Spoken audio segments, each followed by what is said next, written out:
नमस्कार, स्वागत है आपका हमारे YouTube चैनल धर्मवीर लाइव पर। मैं हूं आपका दोस्त धर्मवीर। जो पिछला वीडियो हमने बनाया था उसको काफ़ी ओवरवेलमिंग रेस्पॉन्स आप सभी की तरफ से मिला है। उस वीडियो में हमने आपको बताया था कि किस प्रकार से IITF incredible India tourist facilitators IITG में खुद को अपग्रेड कर सकते हैं। और उसी वीडियो में हमने यह प्रॉमिस आपसे किया था कि आने वाले किसी एक वीडियो में हम incredible India tourist guide course की मेरिट और डीमेरिट्स पर बात करेंगे, इसकी क्वालिटी के बारे में बात करेंगे और आपको यह बताएंगे कि इस कोर्स को करने के क्या फ़ायदे हैं और जब से ये कोर्स इंट्रोड्यूस हुआ है उस वजह से किस प्रकार से इस कोर्स के नुकसान हैं। तो दोस्तों, आज के इस खास वीडियो में हम इसी विषय पर बात करेंगे।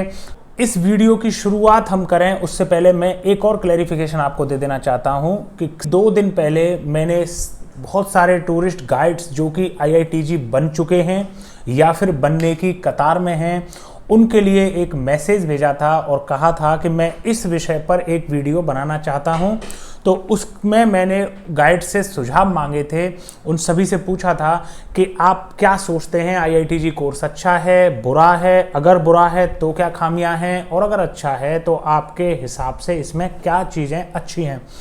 मैं शुक्रगुजार हूँ बहुत सारे गाइड दोस्तों का, उन्होंने मुझे प्रॉम्प्टली रिप्लाई किया, अपने सुझाव रखे, सजेशंस रखे और उन्हीं सुझाव और सजेशन के बेसिस पर मैं यह वीडियो प्रोड्यूस कर पा रहा हूँ।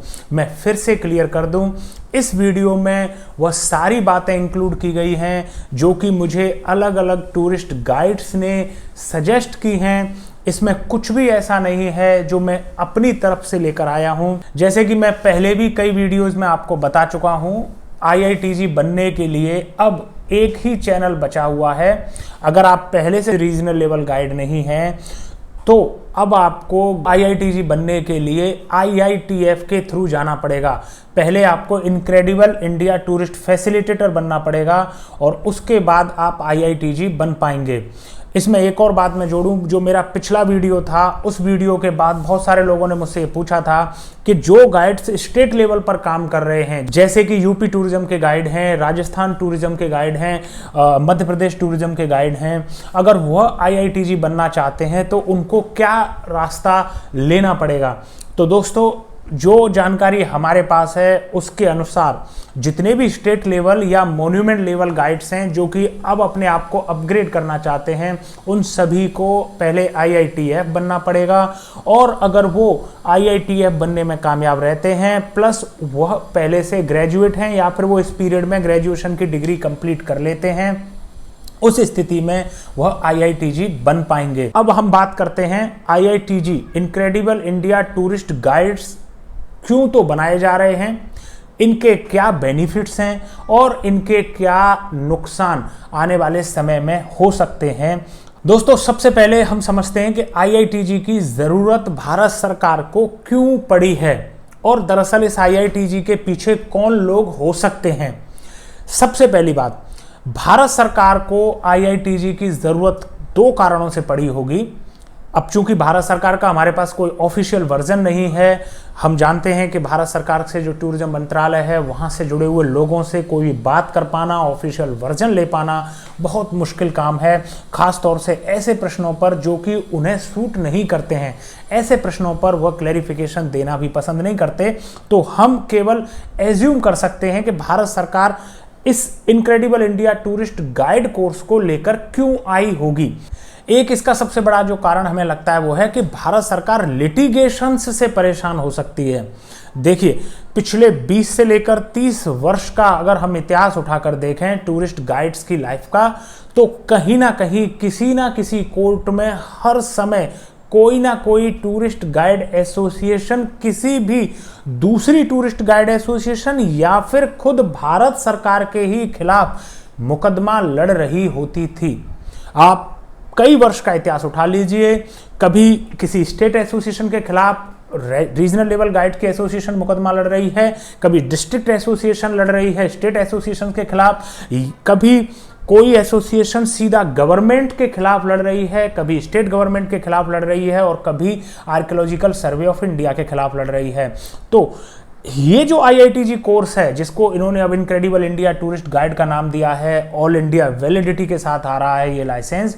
इस कोर्स का एक सबसे बड़ा बेनिफिट जो भारत सरकार को होने वाला है और जिस वजह से हमें लगता है कि उन्होंने इस कोर्स के लिए सहमति व्यक्त की होगी, वो है कि वो बहुत सारे लिटिगेशन से अब बच जाएंगे, क्योंकि इसमें एक रूपता है।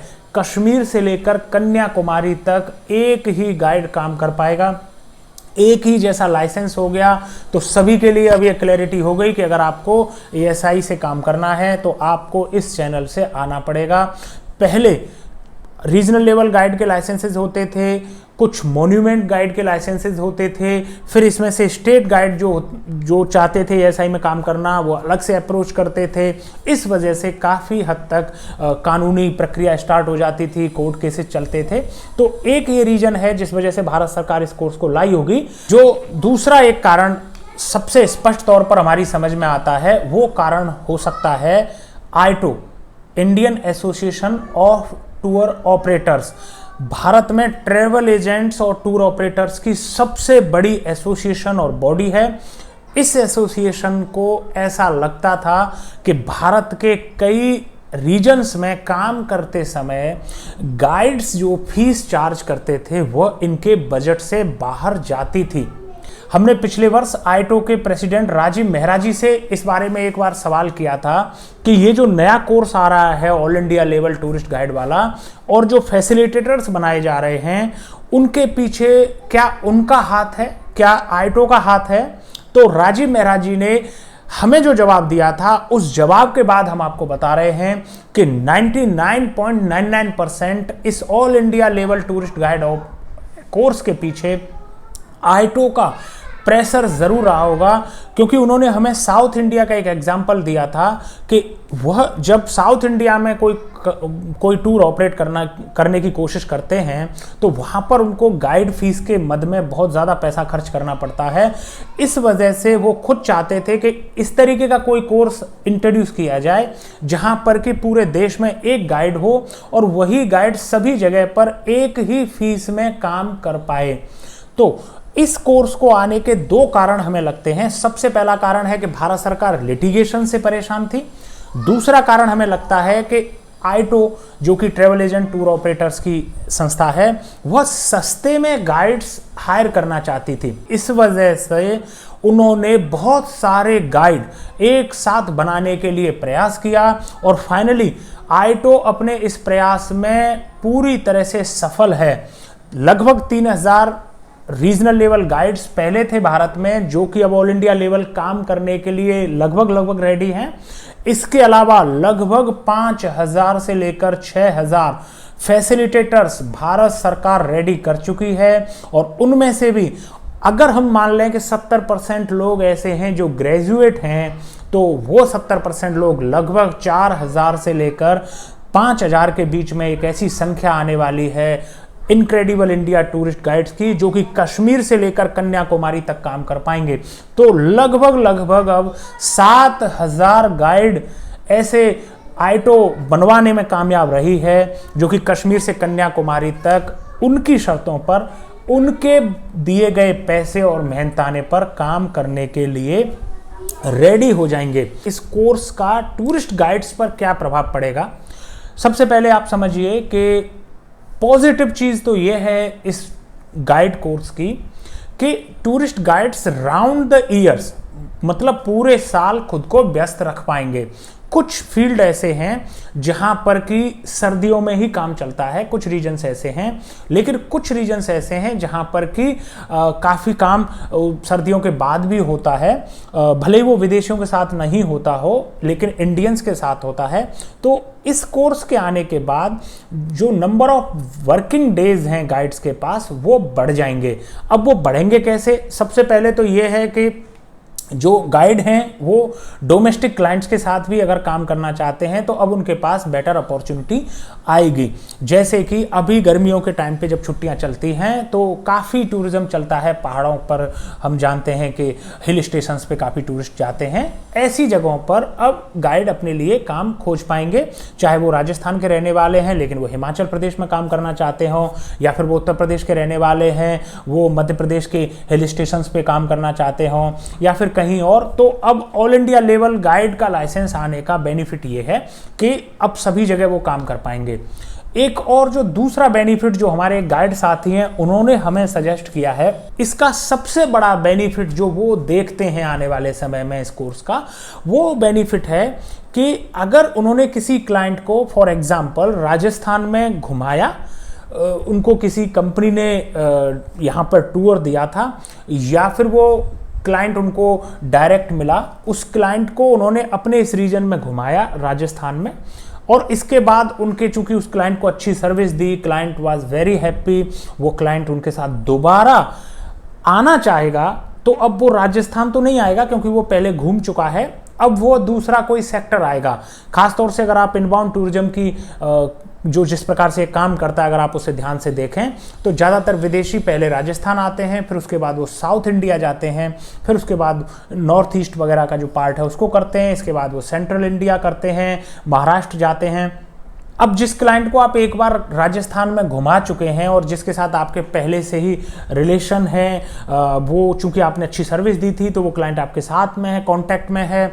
अब अगर वो क्लाइंट साउथ इंडिया घूमना चाहता है तो ऐसी स्थिति में अगर आपके पास IITG लाइसेंस है तो आप उस क्लाइंट के साथ south India, western India, north east के पार्ट्स वहां पर भी काम करने के लिए जा सकते हैं और उसको एक किफायती पैकेज आप उपलब्ध करा सकते हैं। आप पहले भी वहां जा सकते थे, साउथ में काम कर सकते थे, नॉर्थ ईस्ट में काम कर सकते थे, लेकिन तब आप केवल एक ट्रांसलेटर के तौर पर काम कर सकते थे, और जब आप अपना कोट उनके क्लाइंट के लिए आप करते थे, कोई भी प्राइस जब देते थे तो आपको लोकल गाइड के लिए एक अमाउंट पर डे के हिसाब से आपको रखना पड़ता था। और अगर आप एक फैमिली को ही इनवाइट कर रहे हैं तो एक तो आप जा रहे हैं उनके साथ तो आपका खर्चा, प्लस फिर आपको वहां पर एक एस्कॉर्ट का जो खर्चा है पूरा वो जोड़ना पड़ता था, तो फिर आपके जो पैकेज की कॉस्ट थी वो काफ़ी ज़्यादा हो जाती थी।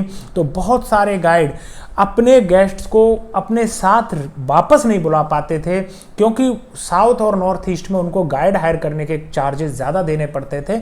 ऐसी स्थिति में वो जो उन्होंने गाइड ने हमें बताया है उसके अनुसार अब उन्हें ऐसा कोई चार्ज नहीं देना पड़ेगा और वह काफ़ी कॉम्पिटिटिव प्राइस पे अपने गेस्ट को पैकेज बेच पाएंगे और वो खुद उनके साथ यहाँ पर साउथ में या दूसरे सेक्टर्स में काम कर पाने में सक्षम होंगे। तो उनका जो काम करने के जो डेज हैं वो बढ़ जाएंगे जब वो अपने क्षेत्र में रीजन में काम कर सकते हैं, जब उनके पास यहाँ भरपूर काम है तो वो यहाँ काम कर सकते हैं। इसके अलावा वो अपने जो एक्स गेस्ट्स हैं उनको कन्विंस कर सकते हैं ऐसे ऑफ सीजन में दूसरे सेक्टर्स को घूमने के लिए जो कि वो गेस्ट घूमना चाहें, चाहे वो हिल स्टेशंस हों, चाहे वो दूसरे और रीजन्स हों, वो वहाँ पर घूमने के लिए उनको कन्विंस कर सकते हैं जो कि अभी तक वो नहीं कर सकते थे। अब चूंकि किसी कोर्स का फायदा है तो उसका नुकसान भी है, तो अगर हम बात करें नुकसान की इस IITG कोर्स की तो सबसे बड़ा जो नुकसान है वो इस कोर्स का है कि लोकल गाइड्स जो कि अपने अपने शहर, अपने अपने गांव, अपने अपने टूरिस्ट डेस्टिनेशंस पर पहले से सेटल्ड थे, उनके काम धंधे को इस IITG लाइसेंस से बहुत ज़्यादा फर्क पड़ने वाला है। उदाहरण के लिए अभी जैसे मध्य प्रदेश में एक डेस्टिनेशन है ओरछा, तो वो गांव है, छोटा डेस्टिनेशन है, वहां पर बहुत सारे लोकल गाइड हैं। अब जिन गाइड्स का लाइसेंस मध्य प्रदेश में वैलिड नहीं था, जैसे कि नॉर्दर्न रीजन के गाइड का लाइसेंस मध्य प्रदेश में वैलिड नहीं था, तो ट्रैवल एजेंसीज मध्य प्रदेश के लिए अलग से एक गाइड हायर करती थी, तो वहां पर लोकल गाइड्स को काम मिलता था। जो कि मध्य प्रदेश में ओरछा एक डेस्टिनेशन है, खजुराहो डेस्टिनेशन है। खजुराहो में तो ASI का ही मॉन्यूमेंट है, तो वहां पर लोकल गाइड्स को काम मिलता था। लेकिन ऑल इंडिया गाइड लाइसेंस होने के बाद अगर कोई व्यक्ति राजस्थान का है और वो नॉर्दर्न रीजन का पहले लाइसेंस था लेकिन अब उस पर ऑल इंडिया का हो गया है, तो अब जब वो खजुराहो जाएगा तो उसको वहां पर लोकल गाइड लेने की आवश्यकता नहीं पड़ेगी। तो जो लोग गाइडिंग सेक्टर में काम करते थे लेकिन अपने अपने कंफर्ट जोन में रहते थे, चाहे वो खजुराहो में सेटल्ड थे या वो त्रिची में सेटल्ड हैं, चेन्नई में हैं, मदुरई में हैं, तिरुवनंतपुरम में हैं, कोचीन में हैं, अलग अलग डेस्टिनेशंस पर जो लोकल गाइड्स काम करते थे, अब उनका काम इस लाइसेंस सिस्टम से प्रभावित होगा। टूरिस्ट गाइड के लिए जो बेनिफिट की बात मैं कह रहा हूं, उसमें सबसे ज्यादा बेनिफिट उस के लिए है जो कि एस्कॉर्टिंग करते हैं। देखिए, टूरिस्ट गाइड भले गाइड वर्ड हो, लेकिन बहुत सारे लोग ऐसे हैं जो कि घर से बाहर जाते हैं, शहर से बाहर जाते हैं, टूर एयरपोर्ट से उठाते हैं, 10 दिन 12 दिन 15 दिन का ग्रुप करते हैं और उसके बाद एयरपोर्ट पर भी ड्रॉप करते हैं।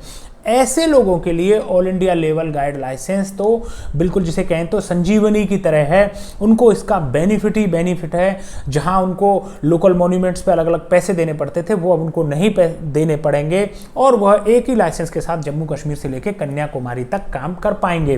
तो जो एस्कॉर्टिंग करते हैं उनके लिए तो बहुत बेनिफिट है, चाहे वो घर से बाहर यहाँ जयपुर में हो या वो घर से बाहर आगरा में हो, उनके लिए तो वो घर से बाहर ही हैं, या फिर वो चेन्नई में हो, बेंगलुरु में हो, मैसूरू में हो, या फिर वो नॉर्थ ईस्ट के सिक्किम में हो, नागालैंड में हो, ट्राइबल एरियाज के जो टूर्स हैं वो करते हो, तब भी वो घर से बाहर हैं।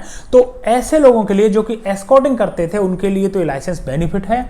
लेकिन जो लोग लोकल ही करते हैं, लोकल लेवल पर ही काम करते थे, उन लोगों के लिए यह लाइसेंस नुकसानदायक है। उनको फर्क पड़ेगा, उनको अब अपने शहर से बाहर, अपने राज्य से बाहर जाना पड़ेगा, काम की तलाश करनी पड़ेगी, एस्कॉर्टिंग करनी पड़ेगी, क्योंकि अब अपने ही मॉन्यूमेंट पर बैठे बैठे उनको काम मिलना मुश्किल हो जाएगा।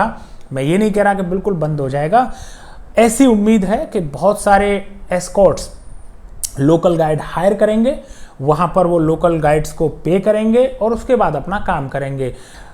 इसका एक और बड़ा नुकसान है कि टूरिज्म के सेक्टर में क्वालिटी कंप्रोमाइज हो रही है। भारत जैसे डाइवर्सिफाइड देश में, भारत जैसे विशाल देश में, जहां पर कि 1400 मिलियन की पॉपुलेशन है, आप कश्मीर से लेकर कन्याकुमारी तक गाइड्स को लाइसेंस दे रहे हैं काम करने का। लेकिन गजब बात यह है कि इनमें से किसी भी गाइड ने भारत का कोना कोना नहीं देखा है। 7000 के आसपास गाइड्स आने वाले कुछ ही समय में all India level tourist guide कहे जाएंगे।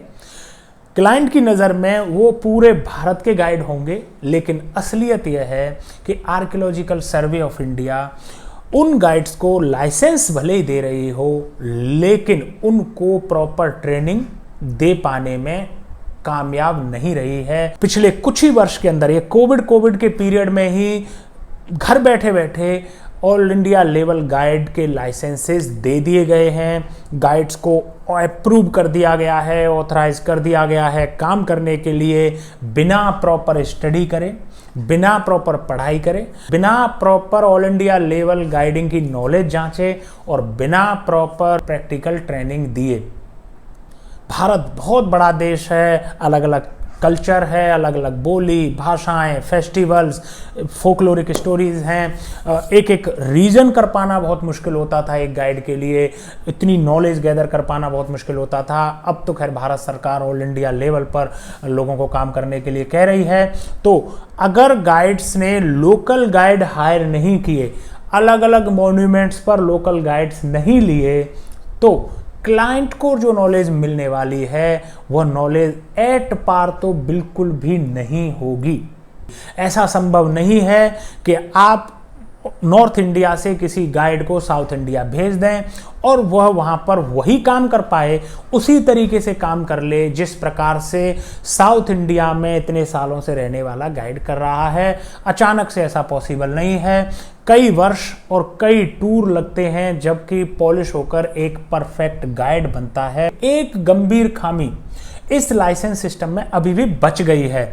इसका नाम भले ऑल इंडिया लेवल लाइसेंस है, लेकिन स्टेट आर्कियोलॉजी के जो मॉन्यूमेंट्स हैं, जैसे कि राजस्थान में है आमेर है, जंतर मंतर है, नाहरगढ़ है, जैसे कि मध्य प्रदेश में ओरछा है, जो स्टेट आर्कियोलॉजी के मॉन्यूमेंट्स हैं उन पर काम करने के लिए अभी तक ये होता था कि अलग से लाइसेंस एंडोर्स कराना पड़ता था। जैसे कि राजस्थान में अगर आपको काम करना है तो आपको 1000 रुपीज़ पर ईयर की फीस देकर अपने लाइसेंस को वहाँ एंडोर्स कराना पड़ता था, फिर आप वहाँ काम कर सकते थे।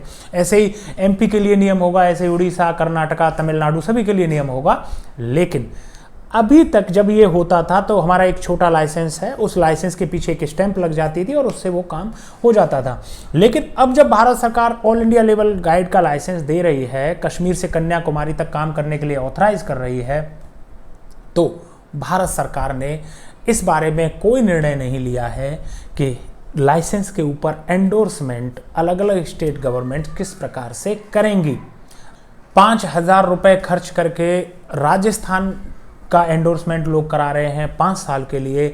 अगर हम इसी हिसाब से देखें कि 5-5 साल के लिए सारे स्टेट के एंडोर्समेंट अगर इसी प्रकार से होते हैं तो आप समझिए लगभग 30 से ज़्यादा स्टेट और केंद्र शासित प्रदेश भारत में हैं, तो इस हिसाब से 1.5 लाख रुपए एक एक गाइड को खर्च करने पड़ेंगे इस एंडोर्समेंट के लिए।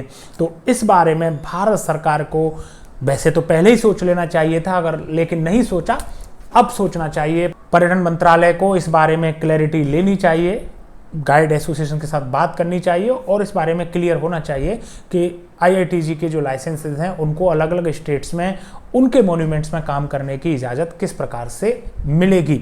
दोस्तों, आपको हमारा वीडियो कैसा लगा आप हमें कमेंट बॉक्स में लिखकर ज़रूर बताएं। अगर आपने अभी तक हमारा चैनल सब्सक्राइब नहीं किया है तो इस चैनल को सब्सक्राइब कर लें, नोटिफिकेशन बेल प्रेस कर लें ताकि आपको हमारे वीडियो सबसे पहले मिल सकें। इस वीडियो को लाइक और शेयर ज़रूर करें। मैं मिलता हूं आपको अगले वीडियो में, तब तक मुझे दीजिए इजाज़त। जय हिंद, जय भारत।